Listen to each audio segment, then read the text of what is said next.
Just a bloke in a bar. What is up, ladies and gentlemen? Welcome to another episode of Bloke in a Bar, brought to you by this beautiful Mother's Milk. Limited edition cans out now. We are delivering across Queensland, New South Wales. We have it in ALM this week. So go to your local independent, ask them to order Bloke in a Cardigan, and they can order it. I have the great Hello Sport here. Tom and Eddy, Eddie and Tom. How are you, boys? Good. Fantastic. Good. Good. Yeah. Fantastic. All right. Happy, different. chirpy. Yeah. Okay. Is that because it's been nearly a week-ish till you Manly played, or you've had time to lick the wounds? I went home. Yep. I grounded myself back in Dubbo, Yep. surrounded myself with friends and family, Yep. and I got back to what's right in the Yep. world, surrounded myself with joyous things. Yes. Yep. Positive energy. Positive things, Yep. positive vibes. I got sick the day after the game, and I was in bed basically for 3 straight days. I don't know if it's directly related. I think but it's directly related. I was sweating. I was shaking. Directly. And that's I was genuinely unwell, and I'm usually a pretty healthy guy. I wouldn't be surprised if most people that left the ground on Thursday night didn't come down with something. Yeah, we were there for it. It was bad juju central. It was. So it was. Explain you're there, you're diehards, it's raining, shit night, shit club, and you get towelled up. It What's actually that wasn't feel like? raining. It was beautiful weather. I don't think it was raining. No, but it was raining tries. Yeah, it was raining tries. Look, it was raining tries. Luckily enough for us, Tom and I were in the Golden Eagles box, Yeah. and That's with all the former players. We didn't know. We found our way there. we found our way there. I don't know what the Fortuitously. fuck we were doing up there, but we were surrounded by ex-players from the 50s, 60s, 70s, and then us. But they regaled us with yarn after yarn, and if I'm honest, watch much of the I didn't game. watch a whole lot of football. After Brian went over in the 3rd second of the game, I went, well, Can I have another kebab? I've been saying 13 plus all week, and we're fucked. Yes, I will have another sausage roll, if you don't mind. So you know how we were talking about the downward spiral last week? Do you feel you're going down even more, or do you think you're plateauing a bit, or? We're certainly, we're not far off the bottom. I think I'd like to think we're in the bottom of a trough. Yeah. I can't say for sure. Do you Obviously, think I said that Mariana last Trench trough? Yeah, I think we're certainly, we're looking for the bottom of the Mariana Trench. But look, I think it's tough, and let's be fair on the boys. Coming up against a red-hot Panthers side didn't help it anybody. was 1v16. Do you know what I mean? In terms of a game that we needed to turn our hopes and spirit around, probably not the game you'd look to. Warriors this week, different story. I mean, but also, Eddie, and I don't want to speak out of turn here. We've always sort of said the season doesn't start till after Origin. Doesn't. There's 3 seasons. There's before Origin, there's during Origin, there's after Origin. Anyone worth their salt, anyone who's been around long enough, knows that the only season that matters is the 3rd. Yeah. Or you just got to sneak into the 8 and then you're a sniff. Yeah. Okay. I've got a great stat for you. Yep. What's I'd the like to stat? hear it. All right. So outside of the Cowboys 2002, this is the worst start to a year by a club in NRL history. What about the Bulldogs? They're ahead of us, so it can't really be Points us. differential. Yeah. Sure. But you're so actually we're not the only- worst, though. No, you're only 4 points away from it. So 2002 Cowboys had a points differential of minus 126. You've got minus 122. But were the Cowboys missing one of the most prodigious, feared talents in the That's history a of the great game? question. They Because were the wooden spooners the year before. the Cowboys were. Yes. Exactly, right? So it's a great point. And you're near but them. but you've just spoken to our point, is that we're missing a generational talent. The So- eighth so wonder of the one natural player, world. And that He's the eighth separates wonder you. of the natural Okay, world, Dan. okay. Is he worth 40 points a game? Yeah. I think so. Potentially. And what about the defending of the 40? Because you would have still wouldn't The have won defense if you is, scored 40. look, the wall's coming down. The defense has made me fucking sick. And it was so infuriating to watch. And what was worse was sitting in that box with famous Manly Seagulls, bruised and battered and fucked from years of just putting their body on the line, and just seeing them weep. We just had them weeping into our shoulders, and it was like, I'm sorry, guys. I'm sorry we couldn't bring the good vibes. The defense fucking sucks, but we will win this weekend. We have to win this weekend. Look, mate, lack of effort, really. Yeah. Poor old the footage of poor old Jake Javojevic Oh, that was in the heartbreaking. No one's fucking listening. in goal, just basically crying. And you're looking at this man who's pouring out his heart and his soul, everything he's got for the club. Yeah. And no one's looking at him. He not even empties the looking at him. tank No one every gives a week. fuck. I couldn't, honestly, all seriousness, when I saw that, I couldn't believe that a club legend, because that's what he is, like he'll go down as one of the best fucking 13s you've ever had, Yeah. is just spewing emotion. Yeah. Man, like just, this is what it means. And it was kind of, I couldn't even, they were just like, fuck, like, I couldn't even look at him. Well, a bloke who's down at Mona Vale Juniors every Saturday, man in the barbie, cutting the onions, doing the hard yakka. With his brother, no. It's a family affair down at Mona Vale. But look, all of them. but Tom wasn't One's playing. on the onions, the other one's on the snags, the other one's on the bread. It's a fucking gorgeous That's thing right. to see. No wonder he's furious. But for him to put in that sort of effort week in, week out, and then get that, the disrespect that I saw in the in-goal Yeah. on the weekend made me fucking sick. Mate, we there were was all no- spitting at the TV. Mate, that was actually shocking because, like, I know that they didn't mean to, like, but there was not even they weren't even looking at him. Like, they were just What is like, it? Fuck. Like, have you ever been in like one of those real big lulls like that? Not in NRL, but I mean, I've played reserve grade, and that's a little bit different because like everyone's like, fuck, like we're just shit. But what is what are the boys thinking? You know, like Mate, when it's- you've got a club legend like you say, Jake Trbojevic, trying to get you up and about, and you're looking the other way. Well, that's the thing. So last year, the Broncos, Alex Glenn and Payne Haas had a similar issue where like Payne Haas was like spraying Alex Glenn. And a lot of people are like, whoa, man, like, doesn't matter how bad it's getting. You're a young player. Alex Glenn isn't. It's alarming. Like, that no good club, even if they're struggling, the senior players, if you start seeing that, you're starting to see real problems. Like, look at the Broncos. The problem is there's no one's listening to senior players. The senior players all got moved on. And it's the same thing with the Manly. Like, they're not listening to, they're just not listening. Like, they either are too, not ashamed, but they're too kind of, they can't look at him in the eye. No, but it's the way it is. Like, if I drop a ball and it's a try, I struggle to look at Lockie in his eye when he's like fucking looking at me going, bro, what the fuck? That's like, you're ashamed of your Yes. mistake. Yeah. And I think a lot of those players were were so beaten down that they couldn't look at him. But the problem is, like, once he started yelling, it's Jake Trbojevic. He's not yelling. How often is he yelling? Yeah. Never.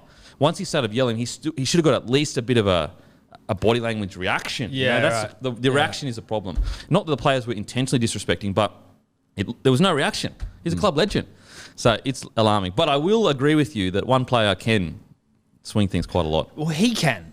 Not that it's a good thing. I'm not happy that we are fucking one hamstring away from the Mariana Trench. Yep. But he does. He's shown. He goes out, we suck. He comes back, we win. Like, it's. I'm not happy about I'm it. agreeing with you for selfish reasons because, look, obviously we're going to get into the Broncos We loss. actually just let him fucking trounce us with shit, and his team got absolutely pounded. Look, they did. They did. Yeah, but that's what I But agree look, with you. sometimes One you man got to can change take your everything. licks before you can get to licking. That's true. I've always That's a good said point. that, and we arrive at that time. You were fucking hopeless as well.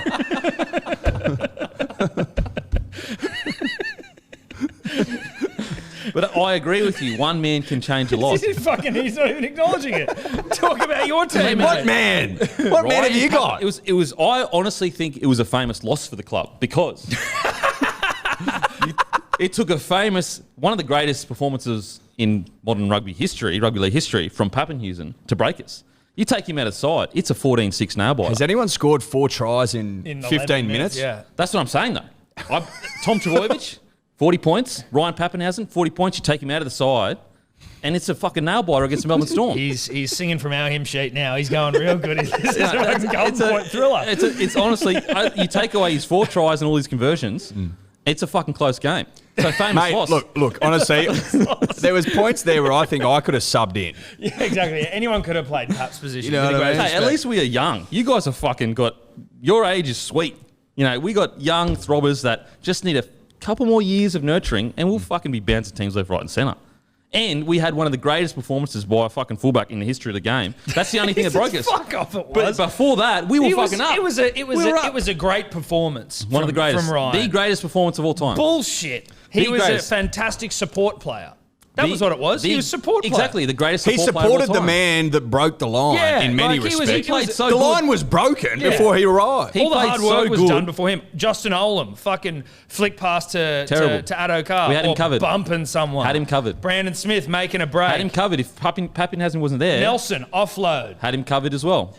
Please. And Pappenhausen No played, disrespect to Pappenhausen. Pappenhausen played so good some pundits outrageously are saying he may take James Tedesco's spot, even though James Tedesco has been one of the greatest Origin players of all time. Who said that? That's how good Pappenhausen played. Craig said that. Craig's got he's got stock in Pappenhausen. No, but Craig said he wouldn't take anyone other than Ryan. I don't think he was saying he'd take Tedesco's spot. I'm pretty sure. Didn't he say that? No, there was on NRL, both Foxy and that, they were talking about like, is he challenging Tedesco for his spot? That's how good he played. No, he's not.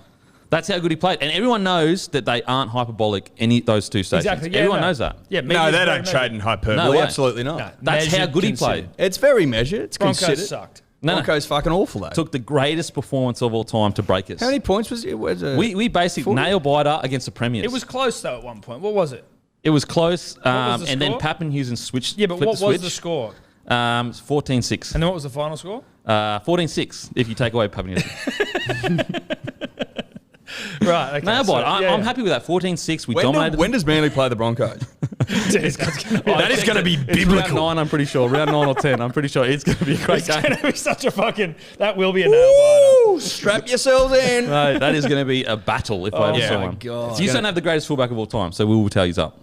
We have close to... Pappenhausen is better than Slater already now. Fuck off. Fuck you. I could think you could mount the argument that Tom Trbojevic, if he'd been healthy for the last 3 years, I reckon he would be the greatest player, the arguably, game. of all time. Yeah. I mean, you did say arguably, so Yeah, got we a lot of wiggle room there, arguably. Yeah, do your best to try and... You can argue it. You can argue against it. So famous loss for the club. You boys, absolute shit fight out there. We're bouncing back up. Fuck me, did. Anyway, tough weekend for both of us, really. It to was be honest. a tough weekend. Really, you know what? When we were winning like 6-4 or whatever, I was like, "Fuck, please, boys!" Like, We didn't have a moment. yeah, well, that's what I mean. But when we were winning 6-4, I was sitting there going, off. "Fuck, please, boys, just make it a close game so I can put it to fucking Tom and Eddy. Like, just make it close. I don't care if you win, just make it close because I can say." Did you actually think it was going to be close? Yeah, of course. I just didn't know that their fullback would play the greatest game of all time. It's hard to know. I didn't know that. Injury, he's a solid fullback usually. I mean, he's usually not even that great, Rabbit. Yeah, but it's honestly, true. right. He's now. overrated. But that's the point, right? Is that he's usually not that good. And then he plays you, and he's all of a sudden fucking fantastic. Yes. I see your point. So, outside of the Cowboys, Manly, worst start to the year in history of the game. So not the worst. We'll finish on that. Yeah, no, that's fine. Well, look, it's only 4 rounds in? Yeah, that's only 400, mate. No, but Fuck all, mates. What is that for? that transitions us to our next topic, is the gap widening. So, outside, it's not just Manly that are struggling at the moment. So, Thank you so much. this is the first time in the history of NRL that all 3 bottom sides have had more than a minus 100 points differential. Sorry, in how long? Or in History, the history of NRL. So since NRL started, this is the worst start for the bottom 3 sides in the history of NRL. Jesus. Just since 98. 98. Couldn't go back further than that. Didn't check it.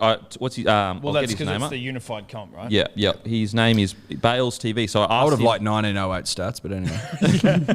Bales TV on Instagram. I asked him to look up these stats, and so Bales, thank you, Bales. I appreciate it. But I mean, and what's crazy is when you look at this, like a lot of there's only That's wild. There's only 2 teams ever that have been over the 100-point minus differential, and it is the Eagles in '99. Thank you. And then obviously Cowboys, and then you've got the Cowboy. Now you've got Manly, Manly twice, Cowboys twice, and Bulldogs once over the 100 points differential in the first 4 rounds. Jesus. So it's pretty rare. So it's pretty weird. What do you think is causing it? That's what I'm saying. The question is that evidence that the gap is widening too much and people want to expand, but do we not have the cattle to expand?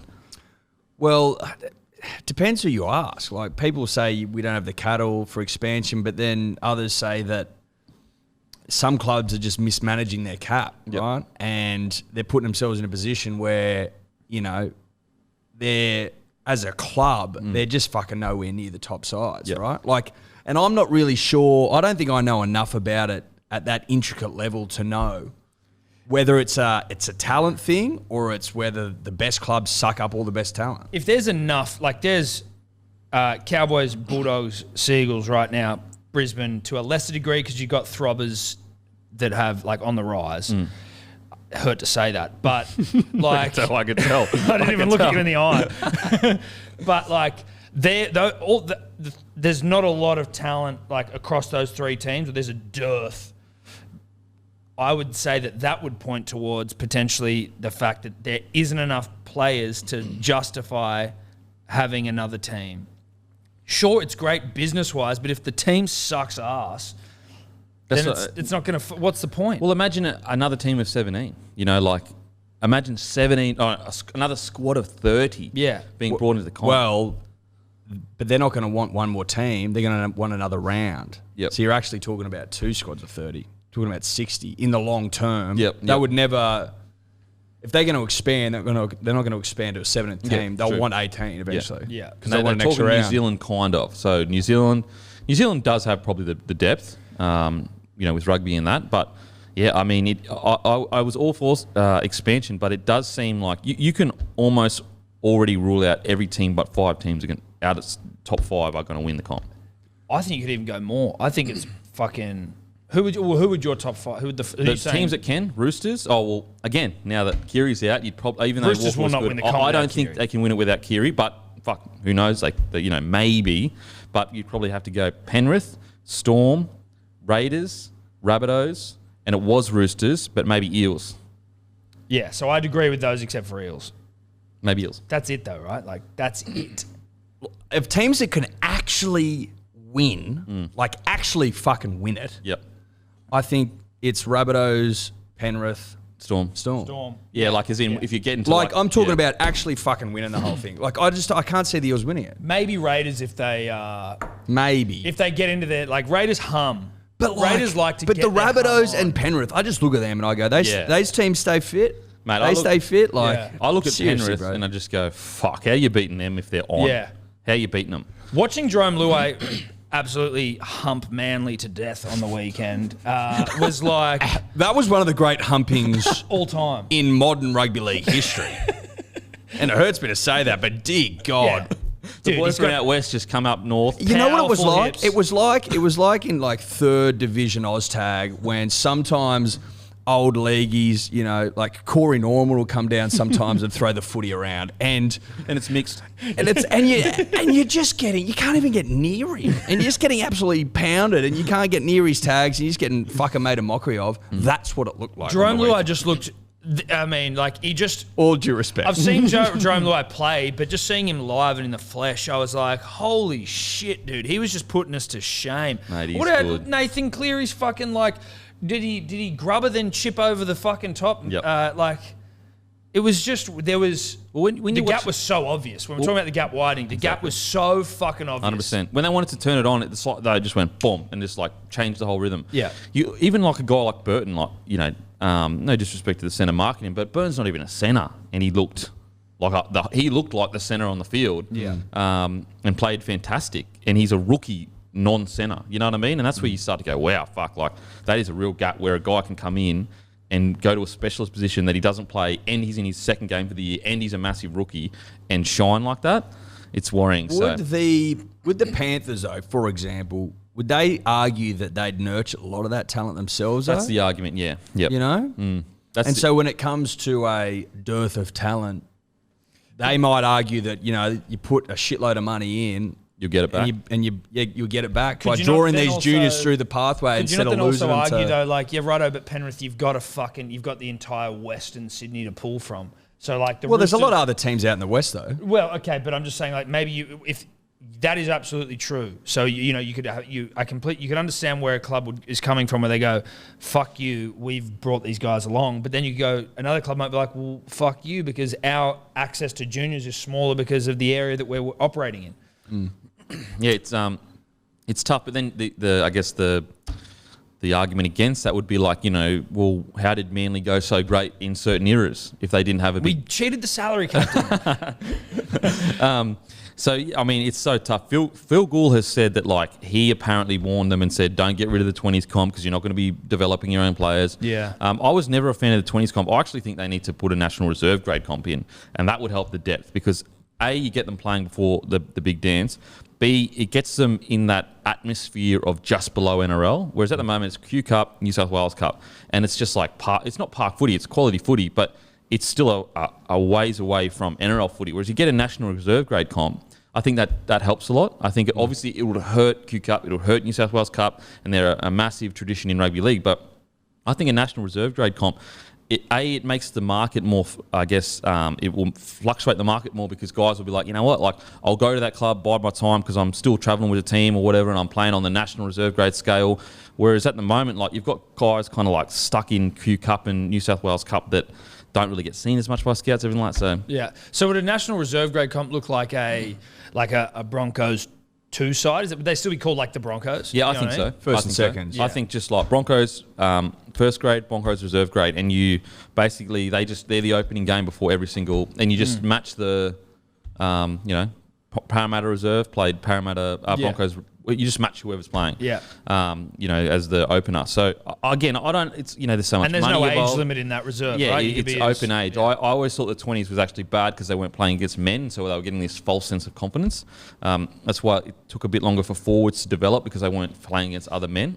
And the Warriors won like fucking 50 comps and never won an NRL comp. I remember hearing a stat around the 20s as well. I think it was like only 2% of each year. Yeah, it's tiny. Went through to the NRL, and I think that and it had It's a real massive tiny. effect on, player welfare. Yeah, and exactly. that They sort of thing. struggled with it because like they were there, but thereabouts, and they thought they'd made it because they were on TV. So I never, I understand what they were trying to go for, this young, exciting brand of footy, but I just think it should have been a national reserve grade comp because that helps the depth, because like if there's money put into national reserve grade and I'm a guy kind of considering I'm a gun but I haven't got a shot yet and I'm considering going and just getting a normal job, I go, you know what, I'm going to hang in here a bit longer because I get paid a little bit more or whatever you get paid, and I can feel it. I'm just one step away from first grade. I'm travelling with the team. I'm part of that squad. So I don't know what the answer is, but it's alarming. I think that they should really track for the rest. I know it's only 4 rounds in, but like that's huge points differential. Like huge points differential. Do you think that it is got to do with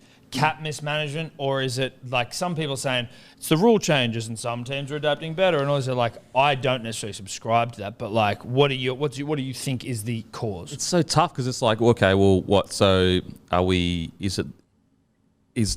the best clubs just happen to have these guns in that position? And if that's so, then like, what are they doing so different to other clubs? Like, what could they possibly be doing that's recruiting much better players than other clubs? And you can't really fix that. If that's the problem where it's just like you've managed your salary cap wrong and it's just exploded out of control, it's like, well, how do you fix that? Like, it's one of those things where, okay, so there's 4 or 5 guns at managing caps and that's it for the rest of the country?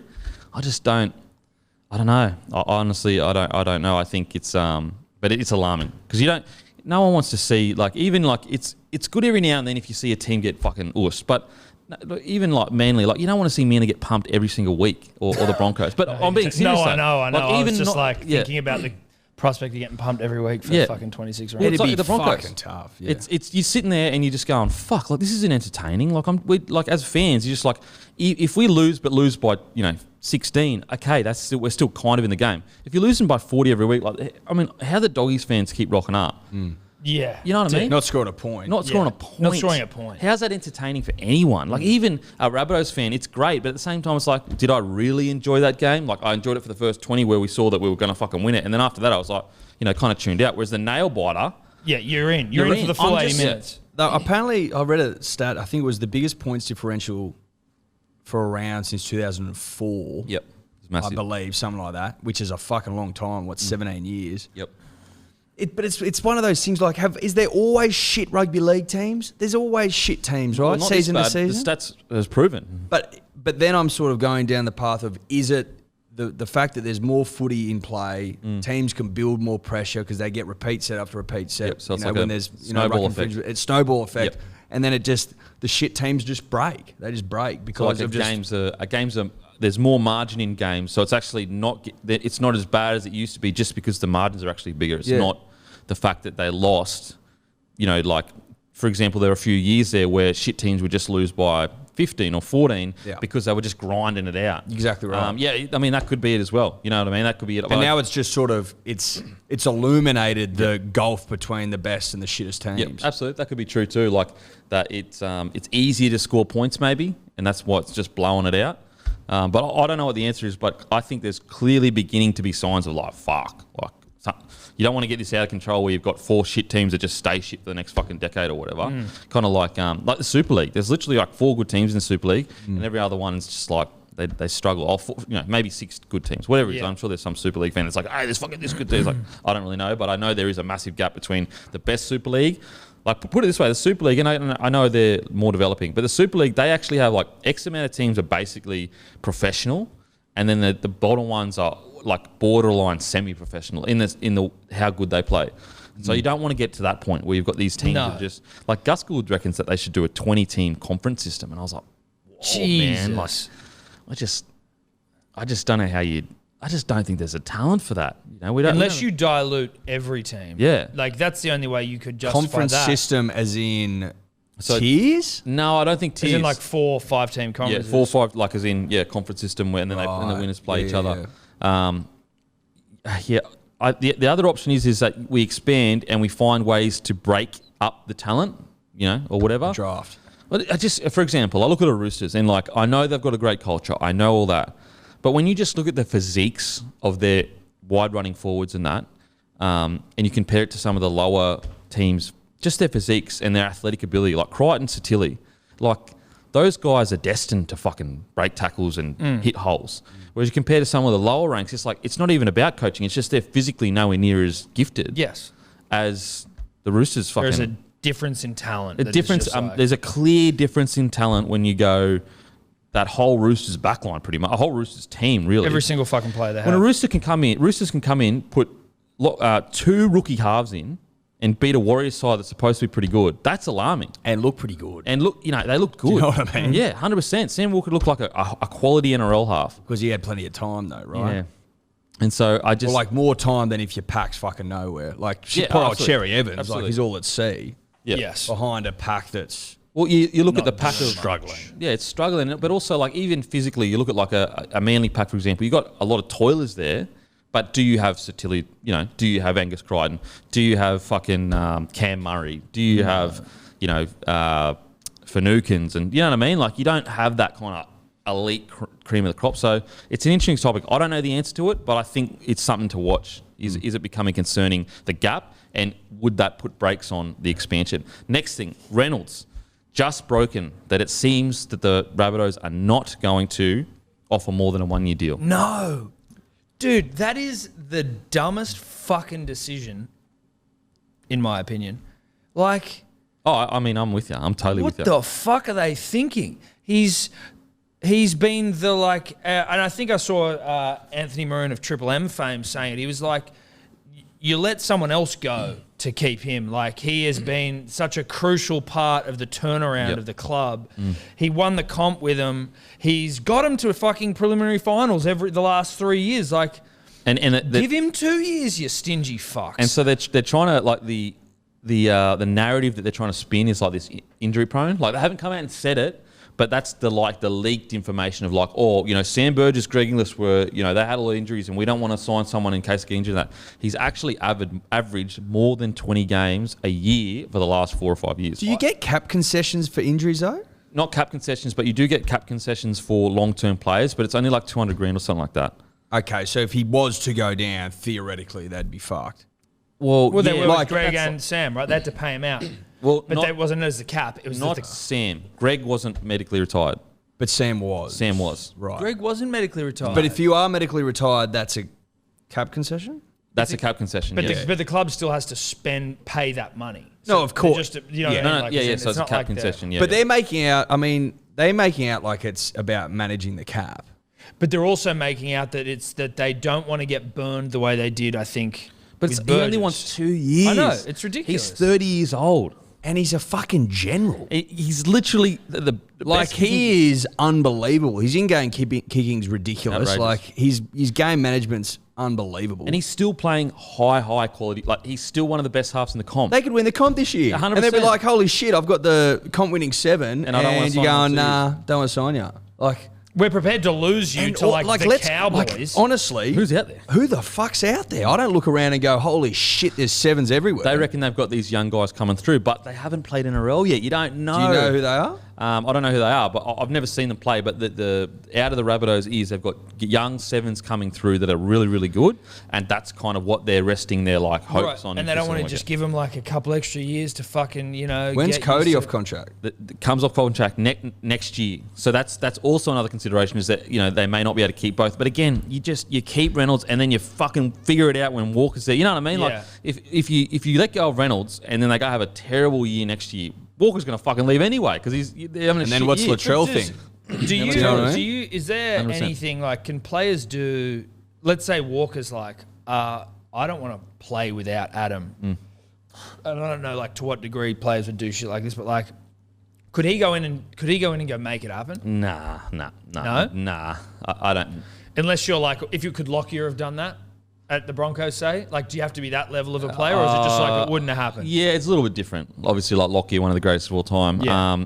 I think like Lockyer probably could have. So you got to be that echelon. You got to be that because like if you go in as a player and start trying to dictate to them, they go, "Hang on a fucking second, who the fuck do you think you are? Like you're not bigger than the club."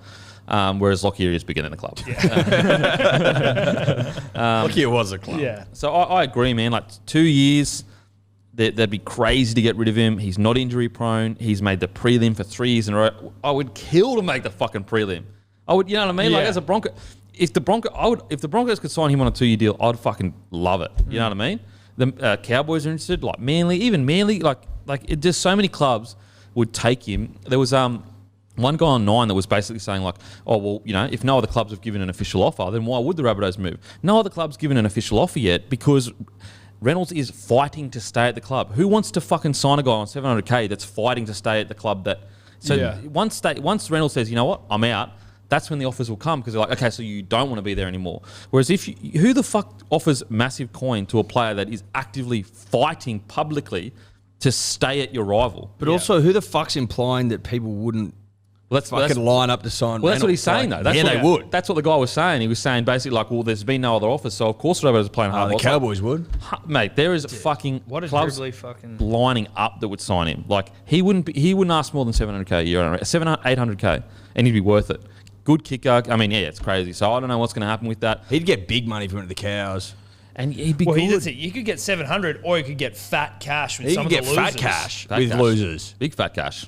And he looks like a bloke that love a bit of fat cash. Fucking oath. Oh, he could spend it. Oh. He'd know how to spend it. Extra few tattoos Hey, there. he's got a couple of tats, but he's also got like 4 kids. You need some fat He cash needs for cash. 4 kids. Fat cash does help for kids. Yeah. Yeah. I've always said that. I hope you get fat cash, Reno, wherever you go. And you know what? If the Rabbitohs don't do it, then they deserve to just fucking plummet. It's 1 year. I know, it's crazy. It's 1 He's not asking year, for 4, it's he's 12 asking for 2. months. Yeah, it's God. not some fucking Yeah. big, madness. Also, just quickly, Michael Ennis, Michael Ennis, said that he feels that potentially DC should be moved on from Manly. What are your thoughts on that as Manly Tragics? Now, the director of Manly has come out and said that's just not happening. Yeah. We love DC, but what do you think about that? I'll go Last first. time I checked, he was No, that's okay. Last time I checked, he was Queensland captain. Thank you. Also, last time I checked, the fucking forwards haven't been doing shit. How's he meant to even get a roll on? And I heard someone else say during a commentary a couple of weeks ago, it was like, who's his strike play to give the ball to? Who's the one that he can just fucking dish it off to and know, like, this person's going to... Do something. With the greatest respect to the Manly Seagulls and the players, the big dicks in that dressing room are Daly, Jake, and Tommy. And Tommy's out, and Jake's literally Every club fucking needs half at least... dead, just trying to fucking tackle people and keep it going. Get rid of fucking Daly. Who are you bringing in? So you think it's like you're lacking big dick right now? We have a lot of tiny dicks in the room. I'm feeling you. Trust me. With the greatest It's hard to shift nut to tiny dicks. I'm feeling you. That's why I didn't get much until Lockie was there. He had enough of a dick for me. Sometimes if you've got an alpha with a long enough dick, that can certainly bring a team along. As soon as Lockie leaves, I went to New Zealand. Tiny dick, didn't get the ball, didn't score a try, got the sack. There you go. I mean, look, proof's in the pudding, isn't it?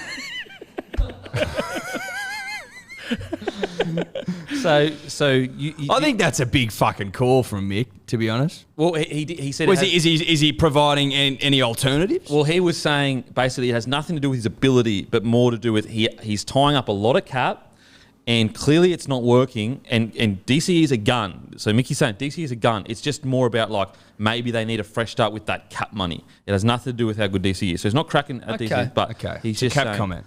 But he is saying that maybe a fresh start is needed. Maybe a bigger dick is needed. Maybe multiple, half of mid-sized dicks. 3/4 of DC dicks, 2 of them, which is bigger. Look, we haven't won a game in 4 rounds.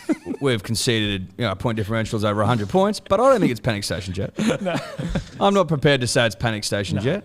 So you think Tommy's got a big enough hog on him to really lift that dick? We've seen that every year. Tommy, unfortunately, has been injured. But every time that fucking, I believe, Eastern European descent, that giant dick comes back in the side. It's huge. Lifts the squad, lifts Biggest the dick in the boys. comp, you reckon?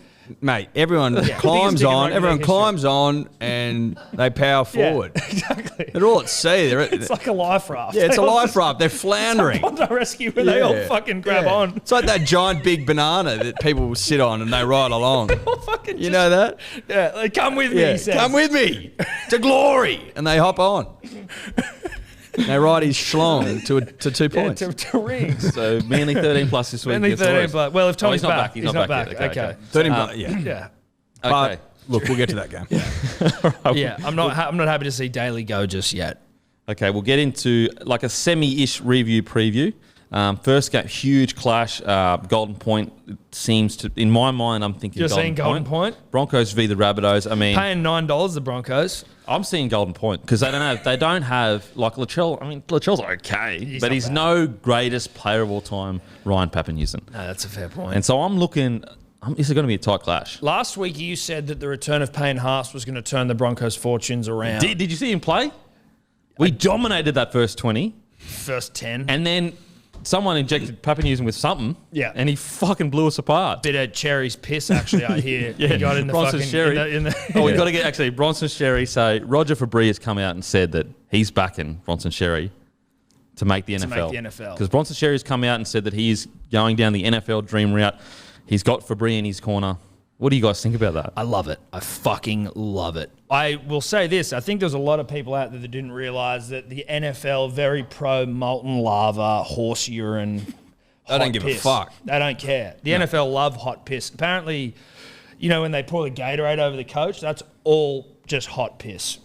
It is. So I like Bronson in the NFL. You know what I like? What do you like? I like seeing a young man who's had the world, ripped out from under him, partner with one of, if not the greatest sprint coach of all time, in Roger Fabry. Yep. And Usain Bolt following him attests to all that. Yeah. And Usain doesn't follow just anyone. No. I like the journey that's ahead of us. Yeah. Roger taking a young, vulnerable boy and taking him to the new promised land. Yep. And with it, a narrative like none we've seen before. You can forget about Jared Hayne and his fucking story because this would rewrite the whole thing. I think, he does have basically guaranteed Usain Bolt's going to help him train. Like if anyone can get Bolt and Sherry together, I think it's Fabry. Holy shit. Do you remember when Usain Bolt played for the Central Coast Mariners? It was the greatest. And it was one of the greatest moments in A-League. In A-League history. That's the pull this man has. Yeah. If Usain rocks up to the fucking Miami Dolphins with a young Bronson under his arm, you telling me that's not a headline? Fucking oath it is. Now he's got a foot in his door, in the door, and now anything's possible. Anything's possible. Well, this is what Fabry said. Does he know what he's doing? No, he doesn't. Has he picked up a football in his life? I'm assuming not. But with Roger and Usain in your corner, Anything's possible. And a Anything's bit possible. of hot piss. And a bit hot, allegedly. well, And a teaspoon of hot piss. Allegedly. So Roger Fabry has said he's certainly got the speed to crack it. And that's one of their highest commodities. You don't see many athletes around like him at that age. He's pretty special. Can't wait to see him do a 40. Huh? 40-yard dash, which is like, the combine metric that they all fucking gag for. Has Roger Fabry ever been hotter right now? Is Roger Fabry the hottest commodity in Australian I honestly sport? think he is. He's going into the Bellamy territory of sprint coach. Yeah. Usain Bolt, the greatest sprinter of all time, just followed him. Yeah. Go check Roger Fabry's Instagram out because you will be able to see that. Roger must have come up around the Bolt table, the dinner table, because he's What do you following reckon that you on conversation Instagram. is like when Usain, he's probably just sitting around, he's worth millions, greatest of all time, and then he's scrolling through his phone. Roger Fabry's there. He goes, you know what? Boom. I think Usain's sitting there, he's maybe in a hot tub or something, and he's enjoying his afternoon, and someone's asked him, how could you have got quicker?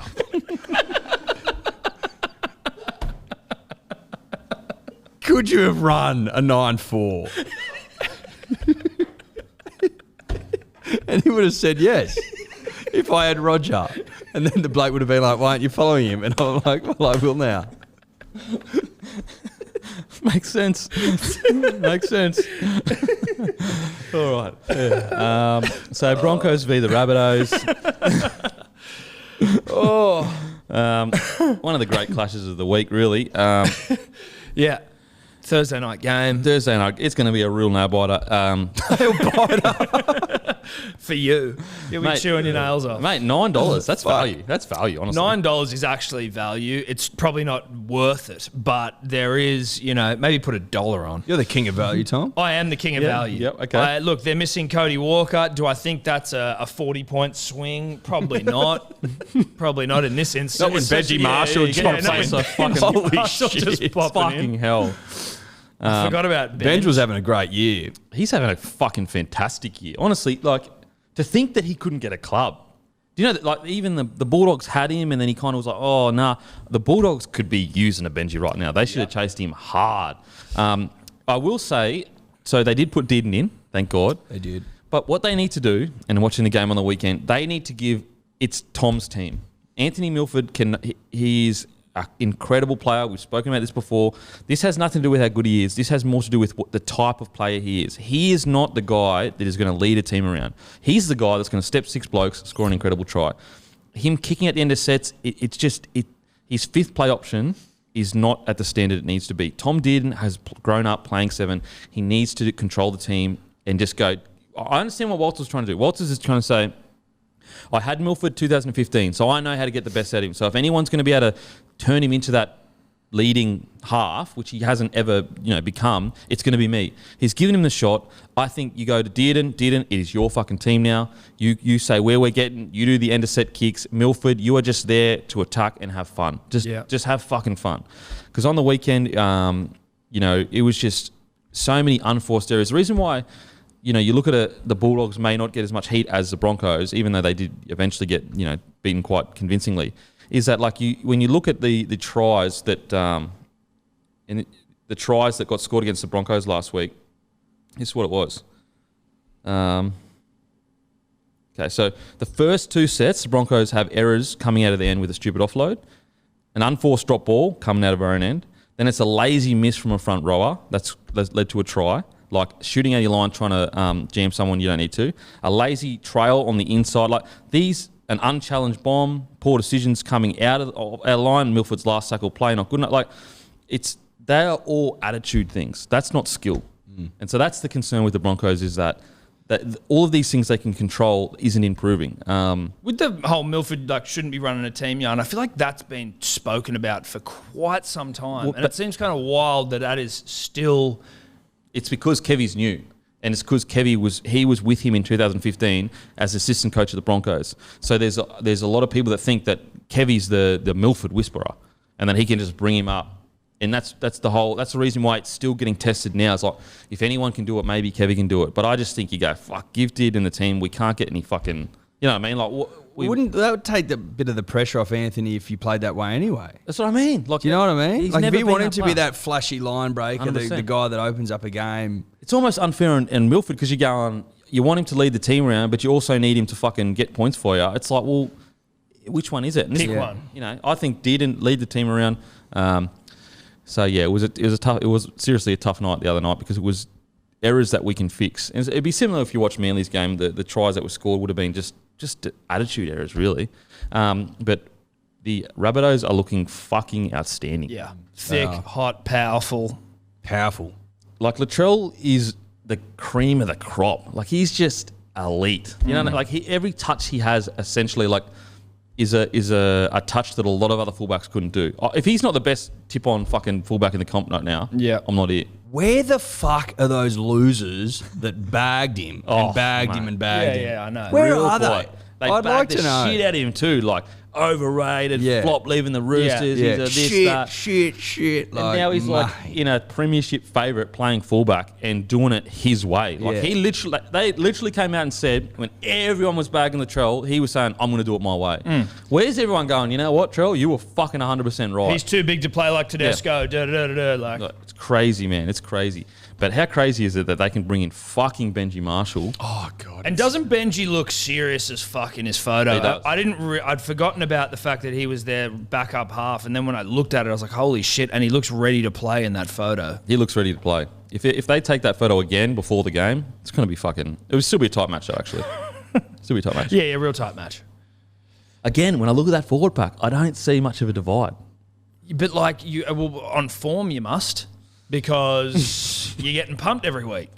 So yeah, like physically, Lodge is big, but he's not playing better than Tom Burgess. Damien Cook playing terrific. Wow, he was good. He broke the Bulldogs had him, not covered, but they were struggling to find points, and then Cook just goes fucking all right, sweet. Thanks for It's coming. almost like there's a couple of in those early rounds, few naysayers being like, Cook's really struggling. Struggling And with since the new rule then, he's change, been yeah. like, bruh. 100%. He is. Like, guys, remember, I'm the Australian hooker right now. Yeah. Took over from fucking the GOAT, Smith. All right, predictions for this game, boys.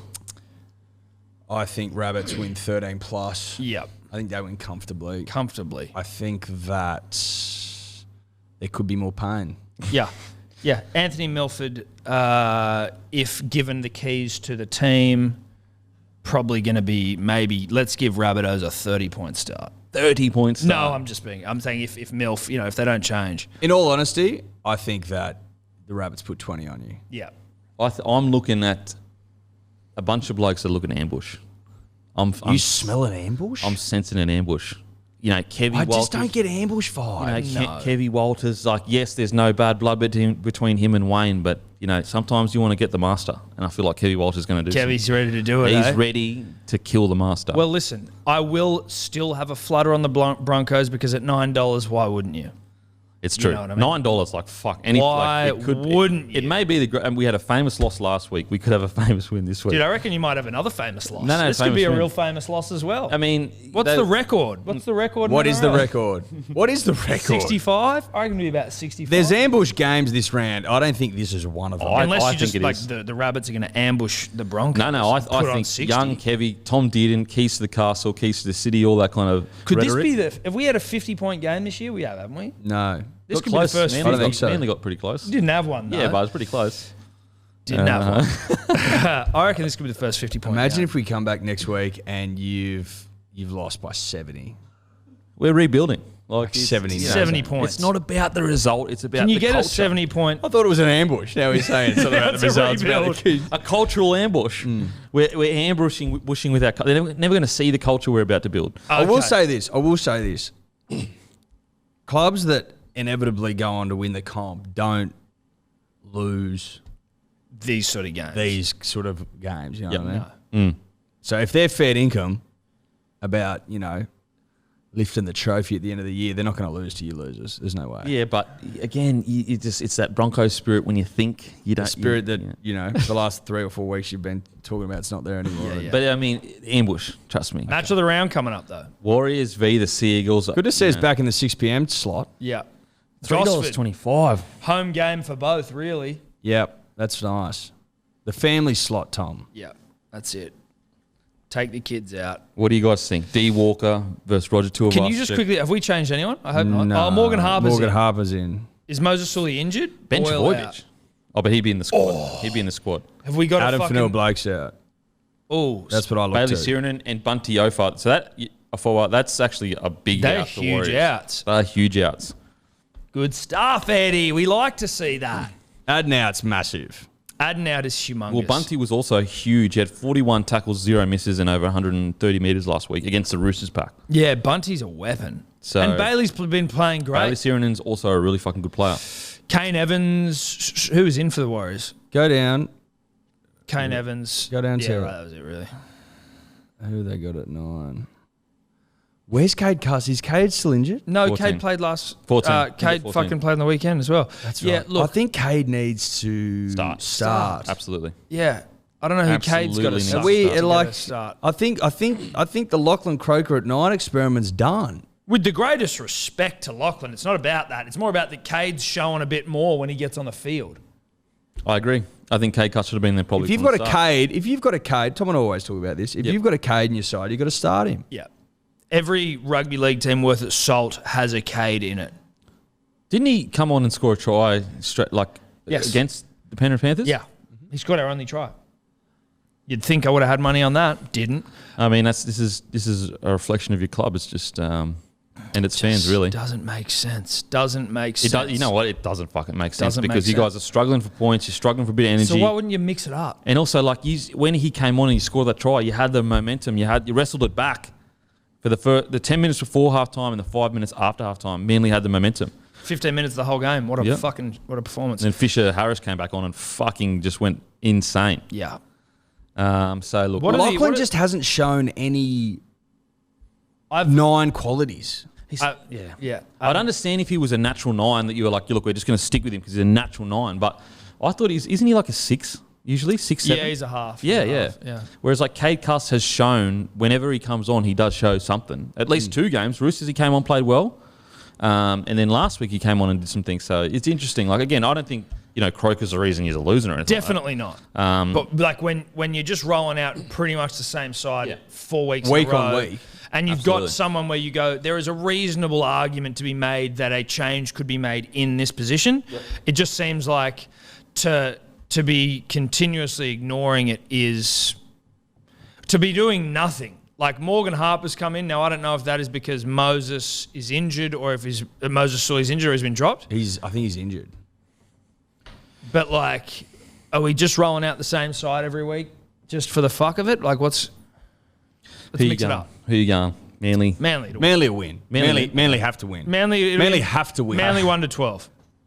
And Aden Fanua-Blake is a massive lock. Yeah. He is a because massive lock. he's an enforcer. He sets the tempo for their pack. But Leeson Armau is a fucking high Yeah, he quality. is, but Aden's the enforcer, Yeah. and we lack an enforcer, so we need them to lose one, and they have. I also take back 1-12, Manly 13+.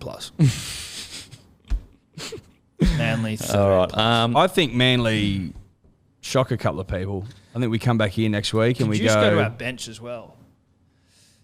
Just want to see. Okay, Josh, LIA, Tafoa, Sipley. Okay. You know what? I'm going to go Manly. Yes. Yes. 1-12. Love that. Manly 1-12. Thank you, Denon. That's all right. No worries. I just can't wait till we fucking tell you up by 13+. This is going to be a fucking great game. Yep. I'm The excited Raiders for this v one. the Panthers in the 7:55 slot. Value in the Raiders paying $3 in my opinion. Do you reckon? I think so. Like they're a quality squad. I think they've got some good ins back in. Some ins. They bring back Tarpaner, Corey Huddle-Weir, Naira. Like fuck That's me good. dead. It's just like they've been out of form though, right? Like they got the win against the Titans, which was good. The Titans probably if you sort of crystal ball their season, it seems like they're probably going to be a quality bottom 4 of the top 8 side, right? They're gonna hump the losers and they're gonna get humped by the better teams. But the Raiders so far haven't been setting the world on fire, whereas the Panthers are as hot as it gets. They're looking hot. You know what? Stephen Crichton, even though I still think he's a better centre and they should put Staines back there, I was still impressed by even though he wasn't setting the world alight, he caught every bomb, he got through his work, he didn't make any errors. He's a hot boy right now. Yeah, he's a hot boy. Just doing their job, right? Yep. You get moved somewhere else, all right, well, I'll just do it. He is a hot boy. Yeah, to your point, Tom, the Raiders I haven't watched their games and gone, holy shit, they mean business this year, whereas the Panthers do, and I just think that, Like I think it'll be a tight game. Yep. I think that Ricky will have them fucking up and about, and I Absolutely. reckon it'll be a grind, big grind. But I just think that, you know, the old rugby league adage, mate, cream rises to the top, and they've just got too many weapons in the duffel bag, mate. Like Brian To'o. Oh my Holy mate. fuck, bro. Every time he wins the ball, he's flipping and spinning and fucking ducking shit. He is a rugby league handful. Mate, rugby league handful. Apparently, he's 100 kilos and he's 5'10" or something. Is he 100 kilos? Apparently, that's what the commentator said. He's 100 kilos. And he's how He's about 5'10". 5'10". He's just strong as shit. That's just he's a fucking absolute animal. huge. Could Nathan Cleary be any more elite right now? No, he couldn't. He is probably the only player in the comp, maybe, that is out and out, no debate, the best seven in his best position in his position. Best 7 in the game. No, like as in he's the only player in the comp that in his position, there's no one worth their salt that says they're a better player in his position. Whereas I feel like there's other positions, it's like, oh, such and such, I've got such and such. Yeah. I feel like Cleary is like, if you actually are being honest, there's no 7 currently better than Cleary. And he's getting smarter. Oh, you know what I mean? Like he's got more time. He's Yep. more measured. 100%. He's like He's the complete player right Yeah, now. yeah. Like, Yeah. tell me one weakness that he has. Like, when you look at a Cooper Cronk, for example, even though obviously Cooper Cronk's a better player, you know, career and that. But you look at Cooper Cronk, you go, okay, everyone would say he's a structured half. Yes. And they're, okay, so maybe he's missing a little bit of, like, he's missing Joey's flair. Yeah. He is like Cooper Cronk, but he also has flair. You know what I mean? Like, he's doing chips, chases, fucking great running game as well, strong defender, good IQ. Yeah. Like, he is the complete 7 right now. and then he's got Luai, Going who is fucking all flair. crazy. All flair. who like lives and breathes flair. He's a firework. He is an absolute firework. He's what you want Milford to be. He flew on a firework from Samoa to Australia. Correct. He is unbelievable. And he just like, they complement each other so well. He doesn't take the ball when he doesn't, you know, when Cleary needs some pressure release, Jerome Luai will do something. When Cleary needs to just steer shit around, he knows to fucking back it off a bit. You know what? It's like the old Storm days where they had that spine that had played all reserve grade and, you know, the juniors together.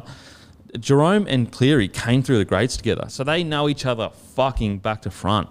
The Origin whispers are growing louder. Louder and louder. Oh, yeah. Because they're a duo as well. Like, they play in clubs, so it's actually Yeah. a better pairing. Yeah, and Kiri's obviously out. Kiri, Whiten can yep. play centres. I mean, and they had And that. did. Yep, and did well. Okay, one of the games he didn't do well.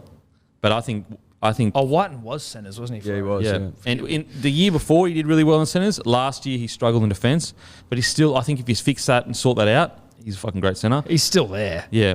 Whereas like a Jerome Luai Cleary combination, and you know, I just think that's you're right. It's getting louder. It's getting Yeah, louder. you know, I'm not yeah. saying I'm There yet? there, But you're hearing it. I'm fucking hearing it. Might be the hearing it. fireworks are going I'm off. fucking hearing it, mate. I'm hearing a few Where are fireworks. Redemption. But I mean, yeah, this. What's crazy is they're missing Api Coruscant. Yeah. Like, imagine a club had a guy like Api Coruscant in their 9 role, just fucking feeding the ball, try assists, tackles, premiership, you know, fucking 17 wins on the trot, grand finals.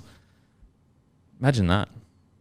What is that in reference to? No, I'm just saying, like I would love to have that. Like, if he wants to come to the Broncos, he'll come, and we'll never let him go. I don't know how many times we need to explain what happened, but I feel like I need to again. Yeah. Manasseh's before the courts, and when he gets back, it's fucking rip. showtime, baby. Did you see the fucking hack job he did on Manasseh, where it's like, obviously he's going through some heavy shit at the moment, and he's like going to rehab for fucking like depression and shit. And the way it was framed was like, oh, the guy's a fucking drug addict. Yeah. And he's like, and you're just like, dude, it's actually been great to see people cover it like from a rugby league standpoint, but no one in the fucking... Buzz no one, has no shame. Like, literally, the guy is already dealing with enough. Like, if someone's dealing with a lot, it's the guy getting claimed that he stabbed someone. Imagine if he's innocent, which he, Maybe. but like, Yeah. he is now. Yeah, right now. As he is of innocent. writing, he he's is. innocent. And it literally is a huge page that says, like, you know, Fainu's drug rehab, like, in big fucking writing, prescription kill addiction. And this guy's like 21 years old, just trying to fucking battle through demons that we've never fucking experienced. Like, what's wrong with a young kid that clearly had a prescription problem because he got his shoulder fucking reconstructed, going to rehab? Like, how is that news? Yeah. He's doing the right thing, but it's positioned as like, you know, and what's crazy is at the bottom they'll say, if you have any problems, call Lifeline, fucking rah rah. Oh yeah, he's And got it's to put like- the and in the fine print. And in the article, there'll be a few like things saying, "Oh, I hope he's all good in that." It's like, but you know what you did. You know what you were angling for. I've got to read the article to know that you fucking hope he's all good. From the headline, you're taking the piss. Like, player, drug problem. That's and what you see. it's just like it's actually very irresponsible. But it's like no one. And it's just disappointing that no one will ever call him out on it. Like, it's good to see players, but they want it. I don't post anything about it because it just draws more attention to their page. Then people go to their page and read the story. That's why I just don't even talk about it, stuff like that specifically, because that's what they want. That's what the papers want. They want me to get outraged because they get more views then. It's hard though because it's like a double-edged sword. It's like don't talk about it, but people are going to see it. So it's also like, do you talk about it and support the guy who's being fucking? Well, I just think that if platforms get big enough like mine and we all just keep ignoring it, eventually they become irrelevant. Like eventually those stories and people are more focused on Bloke in a bar or whoever was doing in that. But yeah, that was outrageous. It's not like a player that's on top of the world killing it and then he goes to rehab because he's struggling. He's already down and out. Yeah. Like, he's down and you've just come with a big boot and kicked him in the fucking ribs. Stomped on his head. You're like, fucking Jesus. hell. That was bad, man. I couldn't believe that, honestly. Don't report on it. How about that? How's that news? Most people don't, no disrespect to Fainu, but most people don't know who fucking Fainu is. He's young. He's just coming through. No, unless you're a Manly fan. Yeah, exactly. He's not a public figure. So how is it news? I don't know anymore. I'm going to go Penrith 1 to 12. I'm with you. Yep, I think that's pretty reasonable, gentlemen. Gold Coast versus the $1.32 Gold Coast Knights, $3.40, but they did lose literally half their side. They've got Ponga back. Great Ponga back, but they're injured as fuck. Or is this a wool pull? A bait and switch? It's a bait and switch. Connor Watson, the most versatile player in rugby league, was touted at starting at fullback until Ponga was named. I'm like, can he play every position? Literally. He probably could play front row if you put him in there. And coach. He could be the hottest front row of all time. Yeah. He would be. He'd also be selling memberships. Wouldn't even be close. He'd be on the blower, do you want to renew your membership with the club? You're selling meat pies. Serious before question. the game. How many women do you think are Knights members because they love Connor Watson? Probably more most. than half. Yeah. Because, when I put a post up on him, the women, he's a hot boy. Yeah. I know we've been through this already, but after, what I love about him is he gets and does the grunt work, as you said, but he's also a hot boy. There's not, very rare, he's in Cam Murray territory when it comes to hard-working hot boy. Yeah, I think he's hotter than Cam, and that's no disrespect to Cam. But no disrespect to Cam, but he would never be named at fullback. That's very true. Great point, Eddie. That's you know true. what I mean? Yeah, that's a good point. That's versatile, yep. full of grunt hot boy. You could know what I mean? He's prepared to change positions, which I like. Yeah.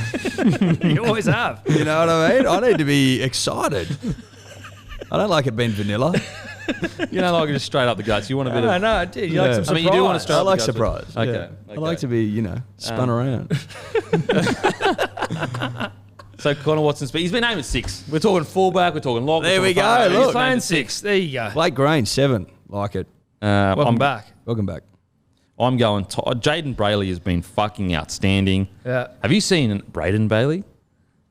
Talk about a little cutie. Wait, Jaden? He's his brother. He's the younger brother at the Sharks. This is the third one. No, it's That's two. Blake. Oh, sorry. Yeah, sorry, Yeah. Blake. There was a lot of Y. You said Braden. Oh, Blake. Braden, I'm sorry, like, there's Blake. so many Y's in Yeah. that name. You You said Braden. I'm looking at Jade. I'm like, good lord. No, sorry, Blake. They're keeping the great rugby league tradition of Y's in the name up and running. Jaden and Blake. I think Blake's got a Y in it as well. BLA. that is a great rugby league tradition. Guaranteed throbber if you've got a Y that you don't need. Unnecessary Y. Unnecessary Y's Alpha is move. a rugby league tradition. Yep.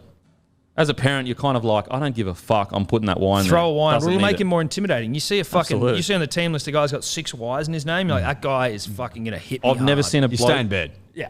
I've never seen a bloke with an unnecessary Y in his name get beaten in a fight. They're all playing NRL or they're all boxing professionally. Absolutely. That's a fucking great point. Um, That's a fucking great point. Dispute it at your own peril. Tino gets better and better, oh, fuck me. doesn't he? Fast becoming my favourite player. He's one of those players where the Storm, it's unlike them to lose someone of his calibre. Yeah, it's true. Yeah. That lost him, they have. I just think the offer was so fucking ginormous, and the guys they already had on contract, like a Finucane, like Nelson, they were just like, and then they got to try and feed fucking Harry Grant and the cheese there as well. I just thought they were probably like, you know what, fuck, we can't even get close to the 7, probably about 600-700K you got offered.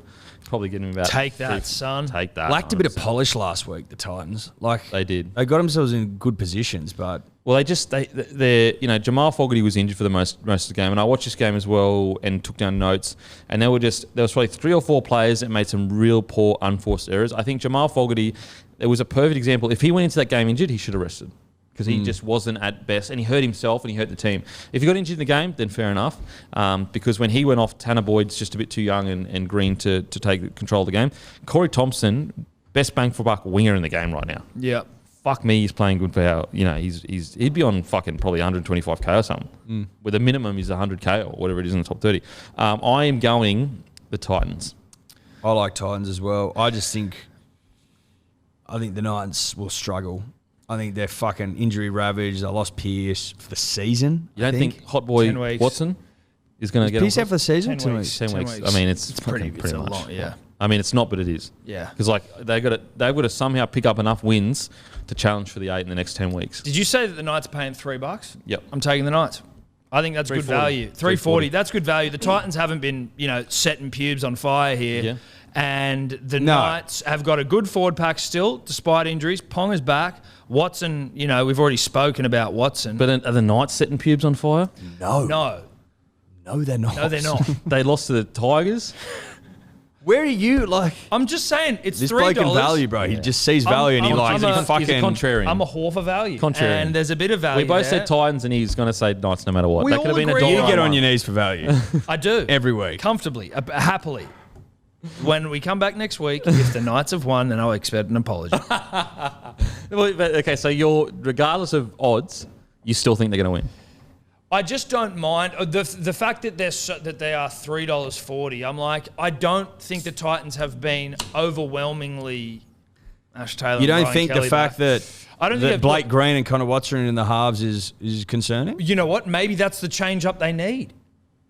Maybe that's what it is. You think losing Mitch Pearce is the Taylor best thing may that be could back happen as to well. him? Ash Taylor's back as well? He's 21, so he may or may not play. Listen, I'm here to provide value for the punter and the dribbler, and if you come with me, I am them. I'm seeing they that. are me. I get what you're saying because it's not such a big distance that. I like that pack. Tyrone, Fafita, Proctor, Tino, Mitch Rain. Oh mate, it's Tyrone Peachy outside of a couple of errors, been fantastic. I really like Tyrone. Big Peachy fan. Big Peachy fan. Big Peachy fan. Love a bit of peach. Yep. Love the peach. Okay, so we're going Titans. You're 1 and going 12. Knights Yep. for value. Typical contrarian bet, but whatever. And then you're going to come on here and say, told you so, Yeah, but the thank 5 you. other ones you got wrong, you're not going to mention. That's exactly right. That's how we do it. Fun fact, he didn't get a tip right last week. Holy fuck, $13 the Bulldogs. What? I mean, again, this is- Come on. Surely that gets you horny. No, fuck no, dude. It's gotta be reasonable. Surely that gets you up and about. That's value of overseas. It's a game of footy. Nah, Anything can the happen. Value only gets you so far, and that's that team. They didn't even have pictures of their players. It's a last game of week. footy. Anything. I mean, Papenhuyzen played the greatest of all time. He could play the worst game of all time No this week. fucking way is $13 getting me, and they're trying to honey dick me into No, Dallin Dallin Watani's the Leesnack. He's a quality. Nick Kotrick can bounce back. He's been moved to the wing. His normal position. Will Hopewadi back in the centres. They're all great players. Corey Allen into the centres instead of Nick Kotrick. Yep. Could see a real turnaround. You could or you couldn't. Averillo's back. He wasn't there last week. They haven't scored a point, Denon, in fucking whatever 3 times. What's 13 240 minutes. I just of want to rugby know league where the football. value went. You're talking value. This is value. Yeah, but there's value in like realistic chances of shit Luke happening. Thompson's back as well. Shout out to Luke, friend of the show. But there's Look, just no way. I'm also prepared to put my hand up and be honest. I was that guy who was walking around at the start of the season going, listen, Panthers attacked last year. That was all because of Trent Barrett. You know what I mean? Like they're fucking the Bulldogs. They might surprise a couple of people this year and surprise people they have.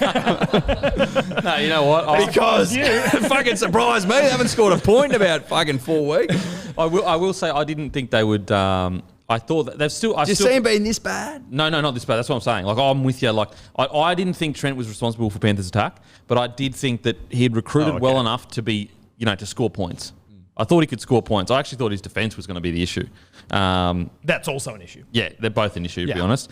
But yeah, you look at this Storm side, You've got the greatest fullback of all time, arguably the greatest player of all time in Ryman Papenhuisen that can put 4 or 5 tries on you if you don't watch out. Also a good New South Welshman. Probably should be a Queen. In case you've forgotten. But won't ever probably play. It's just crazy. Like Tedesco, no one's taking Tedesco's spot. No, we'll put him at 14, Dan, and we'll just win. 14. No, playing. We'll just win. Yeah. Put him at 14. Well, last year, eh? Well, fuck off. It was a COVID year. Yeah, it was a COVID year. Yeah, and we I'm prepared to strike that from the record. I We think that battled was through it. Like we had everything against us, and you blokes. I listened to the Hello Sport podcast, and I was sitting there going, I can't wait. You guys are like, this is easy. We got it in the fucking bag. We did a couple of podcasts just before the game. I think we did one on Game 3 Eve that I'd removed. Yeah. A couple of posts on the Instagram as well. Some of the shit I was fucking carrying on about. When Ponga got ruled out, we put up something where it was like, laughing basically, like Queensland are fucked. Yeah. And then someone tagged us in it like weeks after we'd posted it in the Game 3, and it was like, holy shit. And you know what? And we were sitting in a cab on the way to do a podcast. Actually, this bloke who'd seen a couple of winters was like, he was an old man. He goes, mate, I do not like New South Wales chances tonight. Away from home at Suncorp, like a bloke that had just seen things, and two young whippersnappers in the back, New like South fuck off, mate. You know what you're talking about. And now I'm like, you know what? New South Welshman. We haven't seen enough winters. A New South Welshman that had been through it. He saw these young, cocky New South Welshmen getting a bit too big for your boots, and you didn't want to fucking listen to the wisdom of the older man. We kind of just shot him down. We almost said, turn the radio up. You know what I mean? Had enough of this. Don't want to hear this anti-New South Wales rhetoric. And sure enough. Do you reckon he's driving his cab around just going... Yeah, told those two fucking little... I'd water off a duck's back for him. I just think he was just he was fucking... He's like an oracle. Yeah, he was. It's happened again. Fuck. I'm not even sure if he existed. Like whether he even got into the cab. He was just a fucking apparition. You never were in the taxi. No, we we were weren't never in even the cab. No. Oh, wow. Can't wait for this year's Origin, honestly. It is going to be... To be honest, we're still the underdogs. Yeah, definitely. We'll win it this year. But to be honest, of course you are. Okay, you go, yeah. Yeah, no. I mean, that rhetoric there, like the of course you are, that's what comes back to hurt you. But as long as the team's not saying it, I can say it. Oh, okay. Yeah, exactly. Okay, so, but I think it kind of represents... I'm a cheerleader, bro. Yeah, no, but like it represents a deeper kind of New South Wales consciousness of the, of course you are. You know? Yeah, but also... Fuck off. You walk around going, no. That's all you cunts can talk about. I haven't even mentioned it once. Mate, you're kind. You're kind. I didn't mention it once in this combo. But also the we're going to be underdogs is faux humility. No, but I said I think bullshit. we might be underdogs. No, bullshit. I wasn't even fully there. Bullshit. And he's just went, fuck yeah, of course you are. And then you went the 8 in a row thing. I didn't even mention it. Listen, COVID year. COVID year. Stuck from the record. It's been a tough year for you. I mean, at least I got Origin. You know. Yeah. I got the spoon, but I also got Origin. I'd say that I'd prefer to not win Origin and not get the spoon. No, I would love a historic Origin win, folklore, Munster, Benders, kicking, chasing, Townies up. I'd rather that and the spoon than watching my team Manly lose a hamstring and die. But I'm saying you'd prefer to have last year and get the spoon.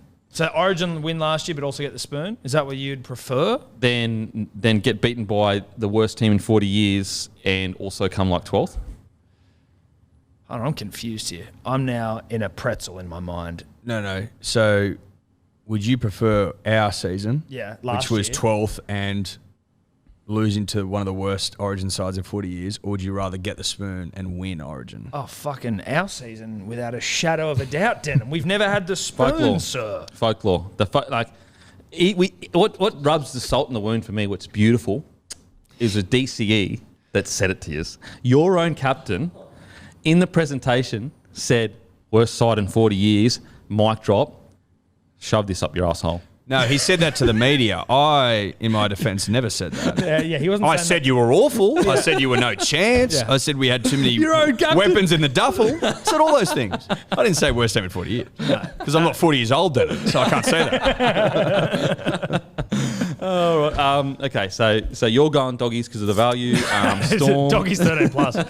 Storm 13. I think Storm win by 24 or more. I'm going to say 32 and a half or 32 more. and a half. Wow. Yeah, it's going to be shellacking. 13 plus. It's going to be a fucking tough night at the office, especially when they put the greatest fullback of all. Do we think, let's have a different conversation. Do we think the Dogs score a point? I think they do. I think they'll just find a way. Against the Storm, though? Yeah, I just think that like you can't like the odds of them going this long that like they're not even that bad. I reckon they score a conversion. Early penalty. Early points. penalty. Early Milk, points. they just keep milking penalties in front of the fucking. I reckon they score 2 points. Early penalty. Fuck, could you imagine every time they get down there, they just try to milk penalties and roll it around, getting fucking fucking neck. Oh, shit. Points, boys, points. Every single player gets That'd so be like, fucking hilarious. Fucking yeah, look, 13 plus the Storm. Now on to Roosters Sharkies. Yes, please. Roosters Sharkies. Now, look, Sam Walker played fantastic, but people that were like, people that carry on that he fucking set the world alight need to just chill because he's a young. That's what hurts him. You know what I mean? Yeah. Because this is what's going to happen. The media pump this guy up. He's not pumping himself up. His teammates aren't pumping him up. His family's not pumping him up. But the media pump him up. He has just a solid game. Yeah. And then the media crucify him. And he's the one that's to deal with the outlet. He had a good quality debut.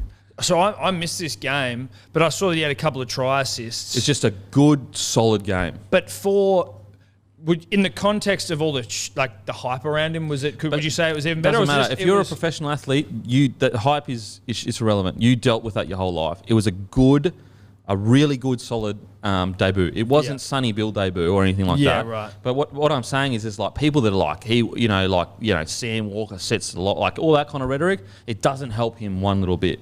It was a good quality debut. He had a try assist. He had a goosey, which I love to see for his first try assist. And he is everything they say that he is. What I actually liked about him is the fact that it was just solid. You know what I mean? He didn't have fucking 3 incredible plays and then 5 missed tackles. He handled it with the biggest takeaway with him, Sam Walker, in that game, in my opinion, was how calm and collected he was. I loved the fact that he was just really calm and collected. So, Phenomenal sign, really. mate, 100%. Look, do I think they're going to win the cup premiership with him? I think we're talking fucking one of the greatest debut years of all time. That'd if be he biblical does, shit if he won fucking it. incredible. But Drew Hutchinson, he was also. I think Drew Hutchinson was really solid. Like good running game. He made like 130 meters. Had I think two or one line breaks, maybe a try as well. I think it was really good from both of them, really. But Roosters v the Sharks. I thought the Sharks were pretty decent last week. So did I. Yeah. They actually surprised me. I thought they played pretty Mate, well. they looked slick in attack. Like their set plays looked like they were squaring up the defence. They were stripping them of numbers. They played the Cows, right? Yeah, they played the Cows. Is that the Cows factor? You know what I mean? Yeah, like obviously it is to an extent, but just the way they were doing their plays, they look slicker than they've looked in quite a while. Yeah. Like they look close-ish to the way the Rabbitohs do their plays. So almost to the point where you're not going to. Will Kennedy has been fantastic at fullback, so you're not going to move him from fullback. Matty Moylan, you've obviously got to put Johnson back in that 6, but I think Matty Moylan will keep a 14 role in the squad. I really do. Well, he's a good utility factor, right? Yeah, he is, but he's been playing some really good footy. So with Sean Johnson back, like they could be. I reckon they'll be better than last year. I reckon they'll finish like at the Where did moment. they finish last year? Right on the 8, but they had 10 wins, 10 losses, and they never beat a team that was in the 8. I think they're a better side than they were last year, and I think John Morris not getting signed already is crazy. Yeah, to me. that seems wild. Especially I know Des has a history, he has, but he's getting re-signed, and John Morris isn't. That's pretty fucking crazy. I mean, Des has. I know you just mentioned Des' history. Des won 2 fucking comps and played in, I think, or had coached in a couple of 4 grand finals. Yeah, no, I get that, but wouldn't you hold off? I don't understand why they're holding off on Morris, right? Like he's clearly done enough, or it would seem he's clearly done enough. Did I hear correctly that they're going after Bellamy? Is that they are going after Bellamy? They've made a genuine they've had genuine discussions, and they're genuinely as a director or as legit coach. I think as a director was what I last read, but obviously if they could get him as a coach, I'd fucking take him as a coach. Fully. But do you reckon he would ever leave? Because this is his last year at I Melbourne. think Bellamy is a shrewd negotiator. He's done it plenty of times to fucking us, where he's like, oh yeah, I'll come to the Broncos, and then he gets a fucking huge deal from the Melbourne Storm, and he fucking just says, beat it. Do you think even him saying like this is my last year is negotiation tactics? He's said that before, I'm pretty sure. Yeah. But what he actually says is, I think this might be my last year. Yeah. Just throws it out there. He's still pretty young. He's still got it in him. I mean, look at Wayne. 64? Well, look at Wayne. He's still fucking killing it. Bellamy ain't 65, bro. I think he'd be early 60s at 60, the I'd best, say right? 60. Yeah, he might be late 50s. Mate, Deal. deal. Yeah, your do own your own research. research. He's in his 60s. Yeah. He's You would fit, though. think. Do your own research. But he looks great, though. Like, I'm Absolutely. not saying he's too old to fucking coach. I kind of felt like you were saying he's fucking nearly in the fucking casket. No. Wasn't saying that at all. Bellamy ain't dead, bro. He's not dead. No, he's not dead. He certainly ain't dead. I'd like him to retire. So would I. I'd like him to fucking retire. That'd be great. Jesus Christ. So I reckon this is going to be a great clash, actually. So I actually think this will be tight. $3. I think this will be tight. I think Sharks at $3 is value. I think it's value too. You want to look for value? I think that's value. That's value. I don't think that. You wanna suck a bit of value off. He doesn't know what value is. Yeah, he doesn't. No. He likes fucking Bulldogs at. Are you telling He, likes me? Bulldog, he literally said Bulldogs fucking 13 plus. Okay, let me ask you this question. I Would you think. say- I think this is a potential upset. Can I just I pose a agree. question to all of you? Are you telling me that you think that the Sharks, in your mind, the Sharks are more likely to beat the Roosters than the Knights are to beat the Titans? Is that what we're trying to spin here to the fucking loyal people sitting at home? I think so. Yep. Fuck both. I'm just not going to be honest. I'm just going to say, yep. Yeah, fuck no. No, you're right. I still do think it has a bit of value in it though, because they looked great last week. It was only one game with the new halves pairing with the the Roosters halves pairing, but fuck me, you still look at that side like Jesus, like Tilly, Angus Crichton, Victor Yeah. Radley, another game under his belt. Did they say Andrew Fafita was an in? He isn't in. I don't think Is he he's an 18th he's or 19th? He's a 20th, so he's not playing. Crazy. He's How's not so? But you know what? Victor's ribs are fine. Yeah, he's good to go. He played last week. Played decent. He looked a little bit rusty, but a good enough return game. What's crazy is, like, again, John Morris makes a decision to leave Fafita out of the side. That's a huge coach call. Yeah. And it's clearly been the right one because they're going fucking pretty good. So, again, John Morris, I really do think they should re-sign him. I know they're maybe waiting for Bellamy, but surely they don't think Bellamy. I just can't see Bellamy coaching them, you know? Yeah. Surely not. It's a big call. Bellamy goes to like a club that already has Yeah, I just... like resources and and everything. you're like, and no, this isn't. They don't have the Disrespect- Yeah, they're not the Expecting club to, like, I could Sharks see are a like- Broncos, I could see a Yeah. Rabbitohs or even a Roosters. You know Like what I mean? a I could see, big yeah. legacy And also- club, but also you with got sick that- players already there. You've got a massive, like, what's the feeder club down to Melbourne? Like, they've got basically a good portion of Queensland from which to feed talent down. I don't know what the Sharks situation's like, but it's certainly not the same. Yep. No, I agree. Look, I'm going to go Roosters 1-12. Yeah. Roosters 13 plus. 13 plus. I don't know what. Actually, I'll take Roosters that back 1-12. because I didn't see them play on the weekend. I don't know how the halves were and all that sort of stuff. But they, like, as you said at the start, though, the fact that they were able to dust the Warriors with two new halves, and when you look at every other fucking player they have, like, saying Roosters 13 plus actually isn't even that wild. I've talked myself back into it. Roosters 13 plus. I'm back on it. I'm back on it. You know, Tigers v the Cowboys. The Tigers showed signs of fight. Their first 20 minutes wasn't that great. Dane Laurie is fucking unbelievable. I love him as a player. Yep. I think that we were talking about rebuilds. Look, I think the Cowboys are absolutely in the middle of a rebuild right now because they're probably going to get rid of Josh Maguire. Taumalolo is back, which is, if there is one fucking guy that can turn a fucking result around, it's Taumalolo. But Yep. I think that the Tigers showed enough last week to get the win this week. Yeah, like, they lacked a bit of discipline, didn't they? Like, the Tigers at That's value. parts. And they started poorly. That as is well. value. That's value. 325 for the Cows is value. They have been pretty bad, though. They've been. pretty bad. I don't think I don't they think can I'll be win. taking it. The Tigers have actually been. Tigers been all right. Yeah. Like, they've fought at least. You know what I Yeah. mean? Yeah, they've put up a fight. No, I'm with you. They're not in the same League of shitness. league of, I guess.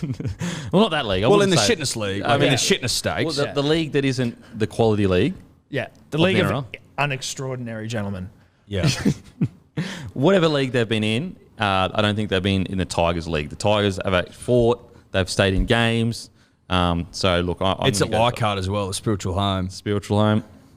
Huge injury. Dane Laurie's been a hell of a buy. Mate, what a buy coming early too. Oh, another thing as well, Reece Walsh early release to the Warriors. That's another good thing for them because he's fucking Yeah. done.